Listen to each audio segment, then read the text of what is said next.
இப்போ என்ன காரணத்தினால நீக்குச்சுன்னா, இங்கே 2-3 நாளாக பெரிய மாணவர்களுடைய பிரச்சனை. விளையாட்டுக்கு செல்லக்கூடிய மாணவர்களை என்னை கூப்பிட்டு நான் என்ன சொல்கிறேனோ அதை கேட்டு செய்யுங்க, அவங்கள செல்ல அனுமதிக்கக்கூடாது அப்படிங்கிற மாதிரி ஒரு கூட்டத்தை கூட்டி ஏற்பாடு செய்து அவர்களை தடுத்தார்கள். அவர்கள் மாவட்ட ஆட்சியர் அவர்கள் வரை முறையிட்டு அந்த அனுமதியை பெறக்கூடிய நாங்கள் அந்த அன்னைக்கு தலைமைச் செயலகத்தில் இருந்தோம். உயர்கல்வித்துறை அமைச்சர் எல்லாம் அழைத்து பேசினார்கள். உடனடியாக அனுப்புவதற்கு ஏற்பாடு செய்யுங்கள் அப்படின்னு சொன்னாங்க. இன்றைய சூழ்நிலையில் தமிழ்நாடு அரசு எனக்கு இருவரும் தொடர்ந்து நீடியுங்கள், தற்பொழுது அமைதி நிலை நிலவட்டும், அந்த வகையில் நீங்கள் அவரவர் பணியை பாருங்கள். ஐயன் திருவள்ளுவர் சிலை அந்த வெள்ளி விழா கொண்டாட்டம் நடப்பதால் 2 நாட்கள் கழித்து ஆட்சிக்குழுவை கூட்டு உரிய முடிவை எடுக்கலாம். அமைதியான தொடர்ந்து பணியாற்று மாண்புமிகு அரசு செயலாளர் அவர்கள், தமிழ் வளர்ச்சி மற்றும் செய்தித்துறை செயலாளர் அவர்கள் நேரடியாக இருவரும் அது அரசினுடைய தமிழ் வளர்ச்சி இயக்குனர் வழியாகவும் செயலாளர் அவர்களும் நேரடியாக வாய்மொழி உத்தரவு, இனிமேல் அதற்கான ஆணை பெறப்படலாம். வந்திருக்கேன். அறை பூட்ட அந்த என்னுடைய பதிவாளர் அறையினுடைய உள்ளறையினுடைய சாவி என் வசம் உள்ளது.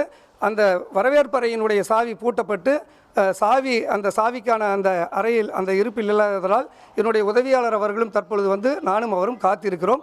அறை பூட்டப்பட்டிருக்கிறது.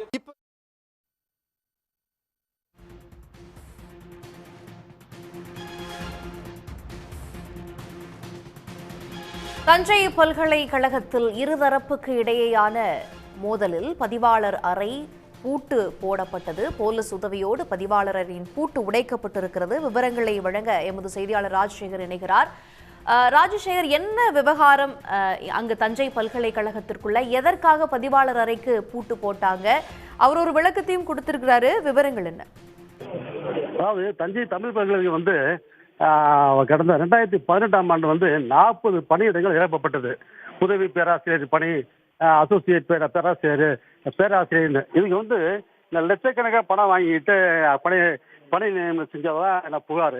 அந்த புகாரை வந்து அந்த புகார் வந்து லஞ்ச ஒழிப்பு இருக்கு, விசாரணை இருக்கு.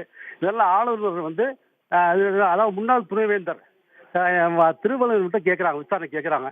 அது என்னாச்சு, 40 பேர் மேலே நடவடிக்கை எடுத்துக்கான்னு கேட்டார். அவர் எதுவுமே செய்யாமல் இருந்ததுனால ஆளுநரால் வந்து முன்னாள் துணைவேந்தர் திருவள்ளுவர் வந்து பதவி இடைநீக்கம் செய்யப்பட்டார். அதுக்கப்புறம் சங்கர்னு ஒரு பொறுப்பு துணைவேந்தர் பதவிக்கு வந்தார். இதே மாதிரி வந்து அந்த 40 பேரில் ஒருத்தராக இருந்த தியாகராஜன் அவர் தான் வந்து பதிவாளராக இருந்தார். இதனால ஏற்பட்ட பிரச்சனை இல்லை. அந்த பொறுப்பு துணைவேந்தர் சங்கர் வந்து பதிவாளர் தியாகராஜனை பதவி நீக்கம் செஞ்சார். இதில் இவங்க 2 பேரும் 20 தரப்பு வந்து போட்டி போட்டுக்கிட்டு ஒருத்தரை வந்து நீக்கினாங்க. இன்னைக்கு வந்து அந்த தியாகராஜன் பதிவாளர் தியாகராஜன் தன்னுடைய அறைக்கு வந்தார். ஆனால் அந்த அறை வந்து பூட்டப்பட்டுருந்துச்சு. வேற ஒரு பூட்டப்பட்டுருந்துச்சு. இதெல்லாம் அவர் வந்து காத்திருந்த நிலையில சங்கர் பொறுப்பு துணைவேந்தர் சங்கருடைய ஆதரவாளருடைய அவர் அந்த புதிய பதிவாளர் வந்து இப்ப வந்து பூட்டை உடைச்சிட்டு வந்து அந்த புதிய பதிவாளர் வந்து பதவியை அமர்ந்திருக்காரு. இது வந்து போலீஸ் முடிச்சிருக்காங்க. ஒரு பதட்டமான சூழ்நிலை இருக்கு.